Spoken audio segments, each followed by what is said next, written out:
জুনায়েদ আহমেদ পলক সাবেক আইসিটি মন্ত্রী, প্রতিমন্ত্রী, ফেসবুকের সিও, ইন্টারনেটের চেয়ারম্যান।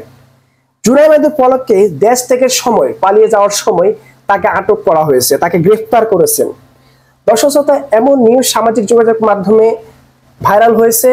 ইতিমধ্যে তাকে আটক করা হয়েছে, কারণ গতকাল থেকে জুনায়েদ আহমেদ পলককে খুঁজে পাওয়া যাচ্ছে না। পলকে পলকে তার কথার মুখের ভাষা পাল্টে যায়। নেট সার্ভারে আগুন লেগেছে, সে কারণে বন্ধ হয়ে গিয়েছে। সাময়িক সমস্যার জন্য আমরা নেট বন্ধ করে দিয়েছি। নেট কিছুই করে না, নেট এমনি এমনি বন্ধ হয়ে গেছে। এবার এই পলক ভাইকে দেখানো উচিত যে ভাই, নেট কিভাবে বন্ধ হয়।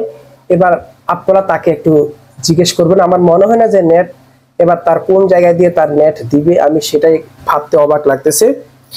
মানে তাকে খুঁজে পাওয়ার পরে কি গেলটা কই? এরা তো পালানোর কথা না। কাদের মাদার তো একদিন আগে পালাই গেছে, এদের তো পালানোর কথা না। একটা গণতন্ত্র রাষ্ট্র এবং সুশাসন ও সুশীল সমাজ প্রতিষ্ঠা হোক, এই জাতি সে প্রত্যাশায় কিন্তু মাঠে নেমেছিল, এবং যত আবর্জনা আছে সবাইকে পরিষ্কার করে দেবে। জুনায়েদ আহমেদ পলক শেখ হাসিনার আস্থাভাজন নেতা, নেত্রী এখন তাদেরকে ছেড়ে চলে গিয়েছে। তারাও আস্তে আস্তে দেশ ত্যাগের জন্য প্রস্তুতি নিচ্ছেন। ইতিমধ্যে আপনারা দেখেছেন বেশ কয়েকজনকে আটক করেছে। এর মধ্যে নেট কাণ্ড নিয়ে ভাইরাল এই হালা জুনায়েদ আহমেদ পলক, তাকে এবার গ্রেফতার করেছে। এবার নেট কিভাবে চলে যায়, নেট কিভাবে আপনি বন্ধ হয়ে যায়, সেই বিষয়টা তাকে হাতে কলমে দেখানো হবে। দেশের জনতা সেটা দেখাবে।